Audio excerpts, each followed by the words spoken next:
Grief is not the end of your story, it's the beginning of a new chapter. Welcome back to the Empower Grief Journey podcast. I'm your host, Chris Mamoni, and I'm a grief and empowerment coach, author, and creator of the Empower Grief Journey podcast platform.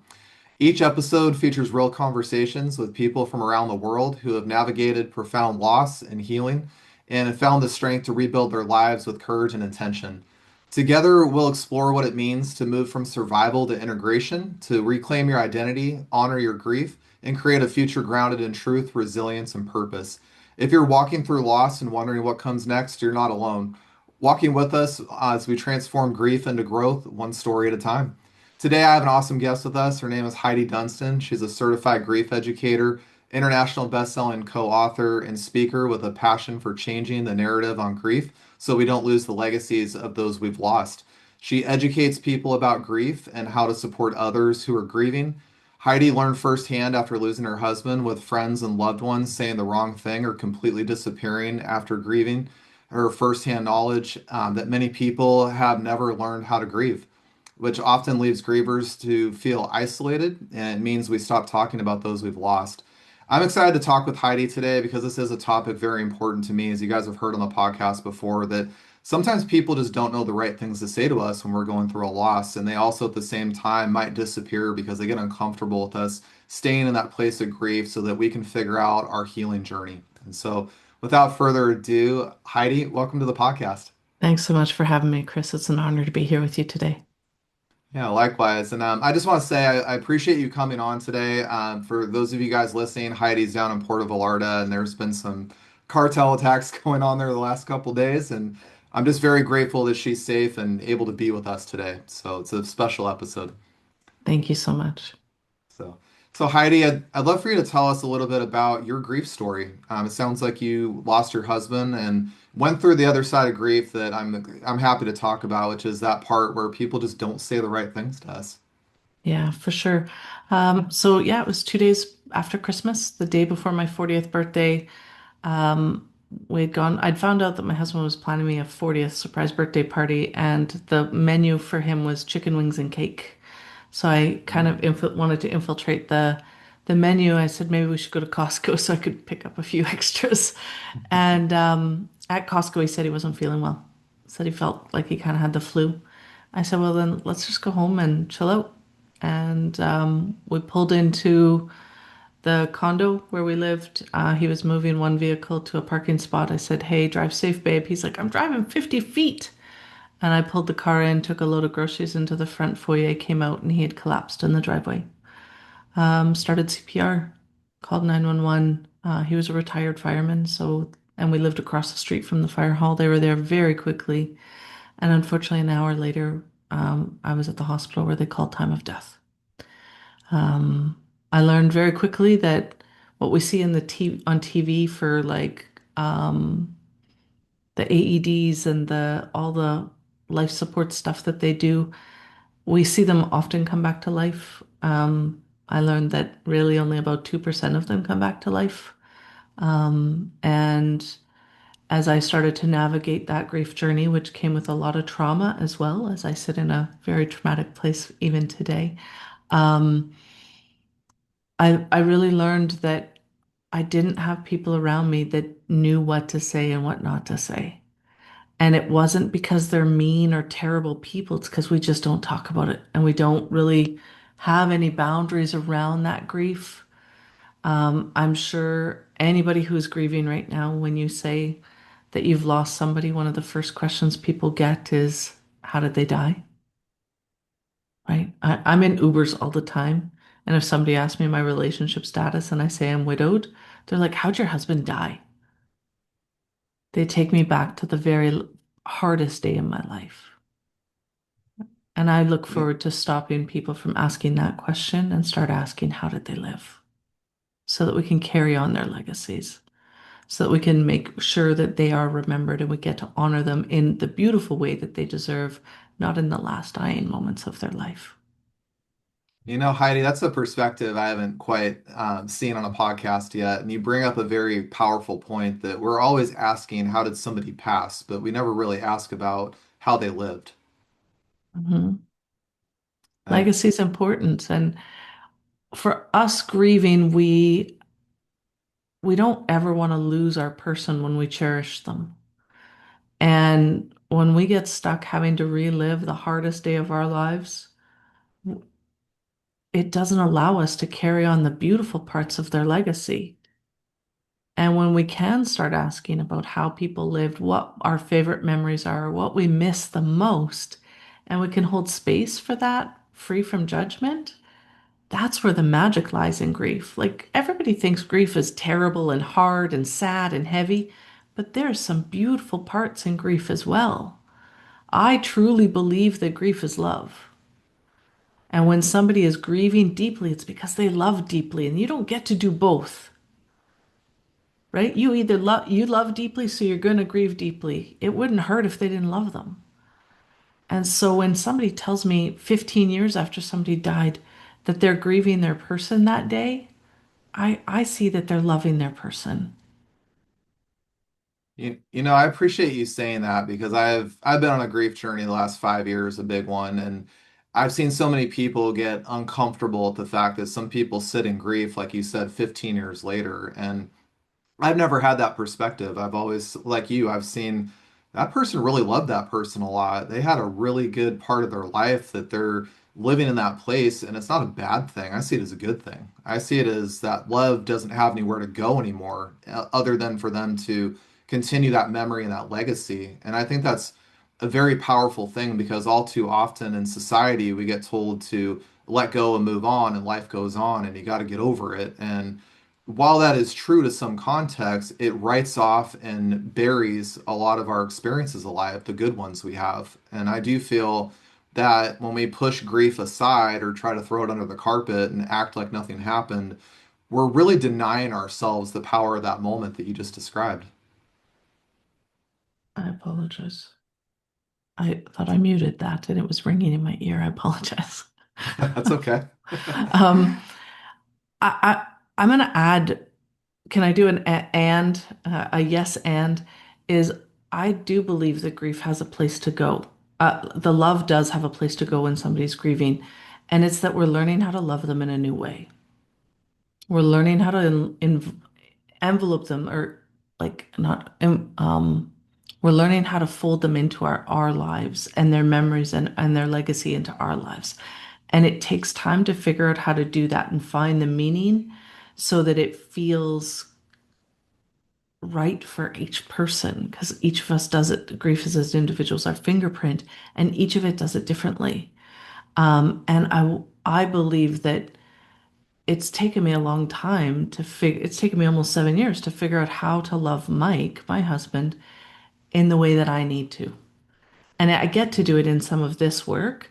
And people are always like, "Oh, you're a grief coach and you help grievers." And I'm like, "No, I help everybody else." And it's because I know that there's a lot of grief coaches and a lot of grief counselors and a lot of people that are willing to help grievers out there, but we can't keep doing what we've always done. It's not working. It isn't fair that grievers have to go into a little room and talk to a complete stranger to actually feel seen and heard. Because grief is love, it means that it's meant to be done in connection. And when somebody can turn around and go, "Hey, I see life's hard right now."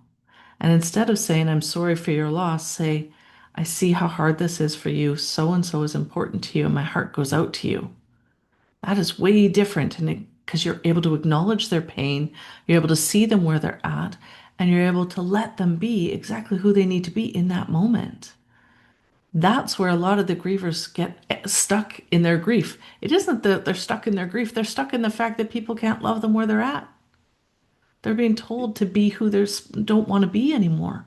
Because I will never be the woman I was the day Mike died or the day that he was alive. I am a different person because of the love that he gave me.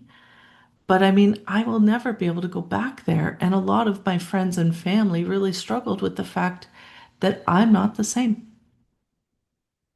I'm really glad you brought that up because I had that same moment when I lost my son, and it took me a little while to figure that out. And by that, I mean a year or so after the fact to realize that version of myself is gone. It's not coming back. And who I was before that moment, by the way, that's a past me. It's not who I am today. Exactly. And Yeah. And I think that's the powerful point that a lot of people miss in grief is that in many ways we're given a powerful gift in that moment, whether that's losing your husband the way you did or losing a child the way I did. That is a very, very hard moment. And it's a brutal moment, by the way, is what I like to call it. But I also can say that that moment is a huge, powerful gift to ourselves that our loved ones gave to us. And it takes a long time to see that, by the way. I'm not saying you need to do that in the moment because that's the complete opposite of what I'm saying. But when the time is right and you see that, you start to live for that legacy moment with them. What did that moment do for me? How did I change in that moment? What gift did they give me? And I think that, like you said, people around us, grievers, they start saying, "Oh, you're this whole different person. You're not who we thought you were. Or you need to go back to your old self." And a lot of us kind of go, "We can't. It just doesn't. It's like something up here just says no, we can't do that." Yeah. Yeah. And that moment for a griever, I really want to clarify to grievers, there isn't like a set time, right? I can tell you I've talked to enough widows in my 7 years that all of us just say there's a shift. Can't explain it. Mhm. There's no date. It was 6 months, it was 9 months, it was 17 months. All of us are different, but all of us just at some point felt a shift. And it was like that, but there's no guidelines and there's no reason, and so please know that you're not doing it wrong, you're doing it your way, and nobody gets to tell you what your way looks like. I really do my best to empower grievers. I also don't let grievers play the victim card. You know, when they say nobody calls me, I say your person died, your 10 fingers didn't break. Pick up the phone, dial the number. If you want somebody to call you, call them. Don't play victim. But I do believe that, grievers, it's a whole lot of crazy. And the whole reason why I want people around them, their friends and family, to know what to say and not say is because I want them to realize that those people can love them exactly where they're at, free from judgment. And the free from judgment part is the hardest part, Chris, because, like I said, griefs as individuals are fingerprint. So we only know how to grieve the way we grieve. And we tend to Mhm. go, why do they cry so much? Or why aren't they crying at all? Or why is the bedroom still set up? Why are they still wearing their wedding ring? Why aren't they back at work? Aren't they over it yet? All of those statements really minimize grief and they really stop connection. And so when you can sit and say, hey, can you tell me about your person? Or something as simple as, would you share your person's name with me? Or what was your favorite memory? Or do you want to talk about it? Um, or you could just sit in silence and say, you're important to me and I don't want you to be alone, right? All of a sudden, when you can do that without saying any of those minimizing statements, then all of a sudden somebody doesn't feel like they have to put their armor up. They don't have to pretend to be okay, that it doesn't hurt, or that today isn't hard just because it's a random day. And we get to actually see people and love them exactly where they're at. And That's exactly what we need to focus on. I think you and I talked about this in the pre-call. Did we talk about America's Got Talent? I think we did, but We remind me did. of that. It's been a little bit since we So talked. yeah, yeah. I always tell people, when they get the golden buzzer on America's Got Talent and they're Yes. supposed to go to the live rounds, do they all celebrate the same? No, I celebrate differently. They all celebrate differently. And as an audience, whether they're in the studio or whether we're at home watching, we celebrate alongside them. We don't judge them. Oh my God, I can't believe they're running around, or why is she crying? We don't look at them that way. Sometimes we're crying with them. And yet we do judge how people go through pain. That's something that's really mystified me on my grief journey is how much we judge people who go through pain, like you said. And I've certainly been victim to that in my grief journey in many ways. And I've had people tell me, my bookcase for my son is too much in my house. I've had people tell me, at least you make beautiful babies. I've had people say, oh, you'll have another one. And we say all these. I interviewed a podcast guest, Carolyn Gower, out of Australia. She wrote a book called All the Stupid Shit That People Say to Grievers. And I think it's an awesome book, by the way. Yes, But it is. I kind of laugh because inside, when I get in front of people who are grieving, and I've met people that run the gamut of loss in life and trauma, I don't see that person as being broken. I don't see them as needing to be fixed. I don't see them as a problem. I don't think they're too early or too late. I don't have those thoughts. But what I do see out of that person is I say, so this person had an experience. And whether that was somebody that lost a child like me, lost a grandparent like me, or lost a husband, which I've never gone through, no matter what that circumstance is, I can look at that person and say, this is a moment I can learn something. This is a moment I can hold space for this person because I might be the only person, by the way, that's listening to them right now and making them feel seen or heard or understood. And if they're not getting that from family and friends, what if you're that one person, by the way, that's giving and meeting that need? And it's exactly it. And in the grief space, you often it's not an immediate response. I recently ran into a friend of mine, and I saw him 11 months after Mike died. He was moving away, and I was pretty anxious. I had Christmas coming up. I had the anniversary of his death. I call it his wing anniversary, the day he got his wings. I had my birthday. I had New Year's and his birthday, all in a 12-day span. Now you have to remember, I had a lot of my first 24 hours after he died, right? I had my birthday after he died. I had New Year's just a few days later. I had his birthday, all before I even had his funeral. And so I was pretty anxious going into that first year because I knew how hard it hurt the year before. It nearly killed me, I felt like. And I was like, I don't know how I'm going to get through this. And this gentleman was moving away. And so we were having lunch in a restaurant. And he's somebody I've known for a long time. And I messy cried at the table. My soup came, the waitress put it underneath me. Like there's tears pouring off my face into my soup. She just ran away, didn't even leave a napkin. Um, and he Jeez. and he didn't put anything in my face. He didn't tell me to stop crying. He didn't get flustered that people were watching. He just let me release. And I never saw him again until like just last year. And I said to him, I said, I want to thank you for that moment. And he's like, I don't even remember it, Heidi.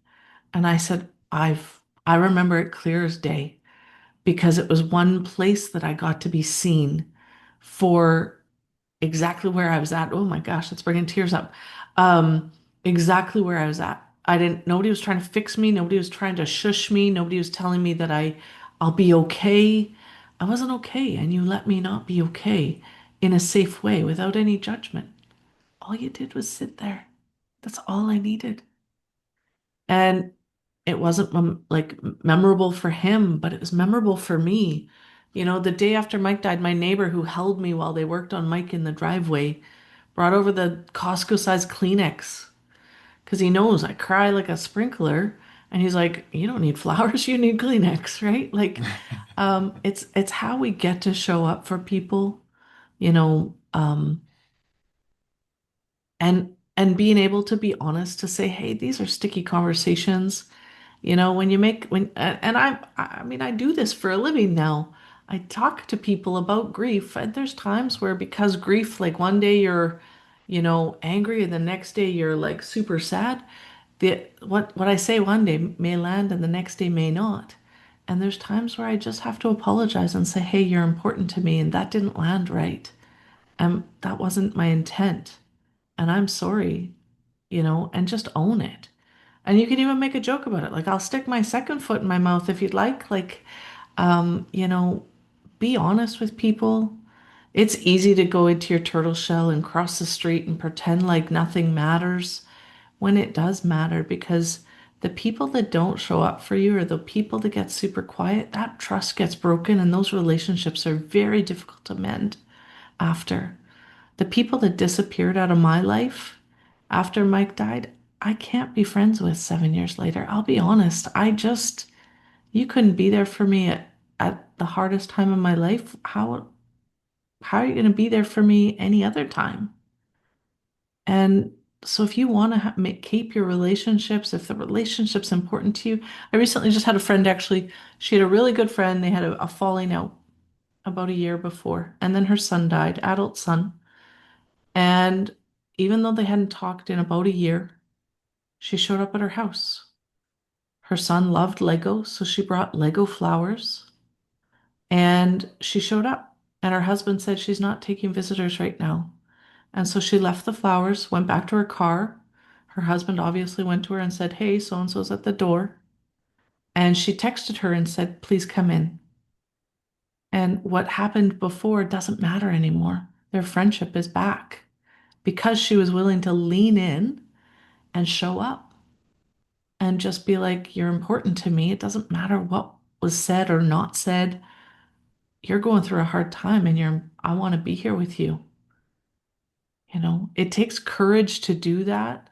Anytime somebody reaches out to me and says, "Hey, Heidi, so and so is grieving and I don't know what to say," I always thank them for being courageous because those are challenging conversations and it takes courage to do it. Well, that's want to be one of my questions I wanted to ask you is, if somebody comes to you and said, I just don't know what to say or don't really know how to be in front of somebody, how can we inspire those people to communicate with somebody going through grief? Because I personally been in situations over the last year where I haven't known what to say in front of somebody. I just haven't for whatever reason. My mind goes Yeah. blank because I just can't fathom what they're going through. And sometimes I find myself telling those people, I don't know what to say right now because I can't make this better and I can't fix the situation, but what can I do to support you? What do you need Yeah. right now? So I'm gonna go like what can you say and what can't you say? Because they kind of go side by side. And you've said a few. Is one, you can say, "I don't have the words, but you're important to me, and I'd like to be here through with you if you want support." Instead of saying, "Call me if you need me," doing exactly what you said. Is there something I can do to support you today? Okay. And they may not know. So you may need to offer, "Hey, I'm going to get groceries today. Do you need me to pick anything up? Hey, our kids have sports together. Can I drive our kids and just take something off your plate?" Offer suggestions, things that you will be able to honor your commitment on. Because when all of a sudden people don't show up, it feels like they're getting kicked in the gut again, right? So if you're going to offer to rake their leaves and then, you can't and you don't rake their leaves, know that it does a little more damage than good. Um, Avoid statements like, "At least they're not suffering. At least they're with God right now. Everything happens for a reason." Any of those kind of platitudes really minimize the person who's in front of you. Okay. And you heard it. At least you can have another child. At least you can get another dog. No, it doesn't work like that, right? I had people who were like, "Oh, you're young, you'll find love again." Because it's a light switch. I didn't turn off, right? So any of those kind of platitudes don't serve. But turning around and saying, "Hey, you're important to me. Is there something I can do to support you? Can I just be with you?" Don't tell somebody they're strong. You and I can both relate to having significant losses in our lives. You don't feel strong when you're going through grief. You feel completely shattered. So acknowledge the courage. I see how much courage it takes for you to be here today. I'm re or if they do share with you, if they do open up, or if they do cry, don't shove a bunch of Kleenex in their face and tell them to stop crying because it'll make you cry too. Turn around and say, "Thank you for being open with me and thank you for sharing. I see how painful this is, and my heart goes out to you. And if prayers are important to you, or if faith is important to you, I'd like to keep you in my prayers.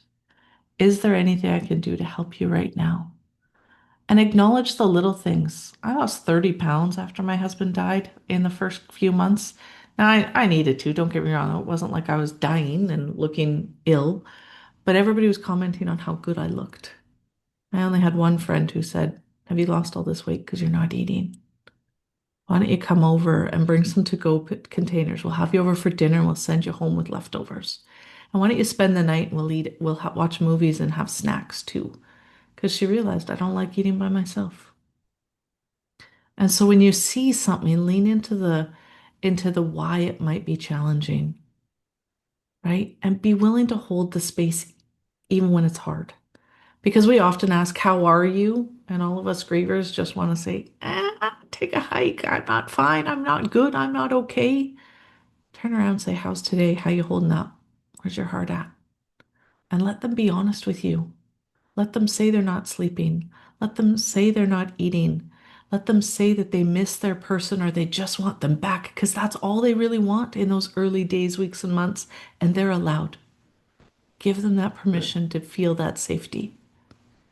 Well, I think what a lot of people don't understand who haven't gone through grief in whatever aspect of life is that our world we're used to just got knocked off the pedestal very, very quickly, very, very abruptly. And I try to tell people that, in your circumstance and mine, for example, that our life just changed in an instant. And that's almost the equivalent to driving down the freeway at 80 miles an hour and slamming on the brakes or hitting a brick wall immediately. And that's where we end up in this weird, awkward space, which is what I like to call grief. It's the in between. It's our old self and our new self. And this doesn't exist anymore, but we haven't quite met and figured out what this is. So we're kind of sitting in here adjusting and understanding and grieving and loving. We're And learning how to love somebody in a new way. we're learning to love somebody in a new way. And Yeah. that's what it requires us. I try to tell people, have patience with people. Grievers, I've talked to many that I've talked to some people who are very, very angry in grief, and some people say, "Well, you're just angry." I say, "No, they're very, very hurt. They're loving somebody in a very deep place right now. That anger is just a subset emotion. It's not the real one underneath it." And I think it's important for us to take time to understand that about people when they go through grief. And yes, it's uncomfortable sometimes. Yes, you may not want to hear it, or you may feel like it's been too long, or whatever it is. I know people think those things. But you're not living their story. You're not living their journey. You haven't walked their walk. And so, if you can give them a little bit of grace and a little bit of empathy, because one day you might be in their situation for all we know. And that person, by the way, who's lost a husband, that person like me who's lost a child, you might end up falling back on us one day when that happens to you. And we're going to be able to say, hey, I have walked this before, but it's not to say we compare journeys, but I'm here to walk beside you with this journey and give you the support that you need. I find grievers gather because we can give each other the grace because we know what it's like to be judged. Really, the only reason why people gather with other grievers who have gone through the significant losses. One, it helps them dispel the crazy because you do feel like you're going through that you're going crazy as you navigate all these emotions. And two, because people don't judge you because they're like, even though your story is different than theirs, they know the fact that it it's all pain and it all hurts, and how we get to go through it isn't ours. We're not controlling our emotions. I call it the crazy train of grief. It's a 10 Cooper ride, and we don't get a choice of when we get off. And Yep. people forget that, like, I only had my husband in my life for 4 years. Well, he's been gone 7. And at the 4-year mark, I grieve the fact that he was gone now longer than I had him. And I have people who grieve. I've watched people who grieve that like they turned their age, they're now older than their person. And they're like, that was never supposed to be like that. So grief doesn't just happen in those early days, weeks, and months. There's time in times that come along 10, 12, 15, 20 years later where there's significance of that loss. And we don't get to dispel it. And that grief can look just as big as day one. It really can. I can share with you personally. I don't get asked much when Father's Day rolls around. I don't get asked about my son. Nobody asks about him. And even on his birthday, nobody shows up. And that's a hard pill for me to swallow. But when I'm in my child loss groups of lost parents, man, those parents, they're on it. And I say Yeah. that from the standpoint of they'll ask me, what was your son's name? How did you lose your son? What did you remember about that moment? When we find people that have gone through a loss the way we have, or have experienced that loss, I shouldn't say that because we all do things different, but when we've talked to those people in those said grief groups of our loss we've gone through, those are the people, like you said, that don't judge us. Those are the people that say, I get it. And back to your thing about, how the crazy train of grief, I felt that way many times that first year. That first year of grief is very brutal. When I met other lost parents, they said, "You're not crazy. This is normal. Very, very Yeah. normal." Fair enough. To an outsider, it doesn't look like that. It looks crazy. To somebody that has, it's not. And Yeah. so, And I actually say, just so the grievers know, I actually found that the second year of grief was even harder because, and the way I equated it was, You know, when you go to the dentist and you have major dental surgery and your mouth is frozen? Year one is your mouth is frozen. Year two is when the freezing comes out. And that's where you notice the voids. That's where you notice the, oh, we didn't make it to that restaurant, or I wanted to go to that with them, or oh, that was our favorite place, and or the wedding or the graduation where they're supposed to be there. And that's where I really felt a lot of the voids, and it really created that ache that I couldn't subside. Um, I would say the first 18 months I was a zombie. I just moved through the motions of life and I was numb. And then that next probably 6 to 8 months, it was painful. And it was emotional, physical pain that I couldn't explain to anybody. Heidi, can you explain to us? Because I'm glad you brought up the feeling of being numb. I lived there a lot in my grief early on in the days, but something that we don't talk a lot about in the grief space for some reason is that feeling of numb and how we can move through that's the way I like to say it. We don't really get over it, but there's a way we move through it. And I wanted to ask you, in your experience of losing your husband when you were in that numb place, what was the thing in your life that got you to move forward from that or move through it? Um, I don't know that I have a black and white answer for that. I'll be honest. Mhm. I met my husband in a personal development seminar, and where gratitude was a big piece. So gratitude was a big part of my grieving process. So when I thought I was going to move down into the deepest, darkest parts of grief, that's when I invoked my gratitude card. And when I would list off why I was grateful I had him, right? When I knew that I was going to miss him tremendously, and not to say I didn't miss him tremendously, I still miss him tremendously. But you almost know, I knew my body well enough to know that I was going to some dark waters. I was like, I need gratitude now. The world of social media actually helped me.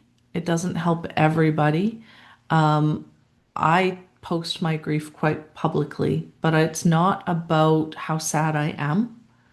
It is about how much he is loved, how much he is missed, and not just by me, but our community. And so I get a lot of positive comments. I get lots of stories of people who have missed him. And I save those posts and I lean into them when things get hard. So if you've got that community around you, do that and ask for that. Sometimes as grievers, we need to know how people remembered our person. That we get to go, oh man, I remember like so I have a friend who's like, Mike loved milk just as much as I did. And then all of a sudden it would evoke all the milk stories. Like when he was at the grocery store and they say, can we put that in a bag for you? He's like, no, please keep the milk in the jug every single time. Right? Like, I love that. like that was just who he was. But it's one of those things where gratitude was a big piece. Making sure I had the rest I needed, that I was sleeping, that I was eating, exercising. It's really easy to stay in bed. It's really easy. It takes a lot of courage to brush your teeth and put on a pair of runners and go for a walk. But it's worth it. And so that helps. Um, and then making sure that you've got good supports around you. So I made sure that I tried to see a counselor and they just told me I was doing everything right and they couldn't help me because, I was doing everything right according to the psychology book. But when I saw a grief counselor, when I saw a grief coach, then I started to get the feedback that like some of the feelings I was having. So making sure you've got people who are equipped in handling grief, and then also having people who you can go and live normal with. Right. So there was times that I would just reach out to somebody and I'd be like, today, I've been having a lot of hard days in grief. Can we just go have a normal day? Like go for a walk and a coffee or go to a movie or go and do something that wasn't revolving around the headspace I was in because it was my only way to get off the crazy train. Um, Uh, and then the last thing I'm gonna just say is I really did my best to stay in my heart and out of my head.